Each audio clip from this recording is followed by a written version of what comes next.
ఏం మాట్లాడుతున్నావు అమ్మా? ఫైనాన్స్ ఇచ్చి 3 నెలలు అవుతుంది, ఇదివరకు దిక్కులేదు. బండి కొంటావమ్మా? మీరేమో పైసలు కట్టకుండా తప్పించుకుంటూ తిరుగుతారు, మావాడేమో మావికి ఎక్కుతాడు. ఇగో ఇవన్నీ కాదు, పైసలు కట్టి బండి తీసుకుపోర్రి.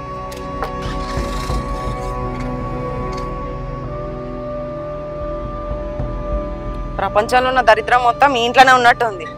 ఎందుకు వచ్చిందో ఏమో, రాకున్నా అయిపో.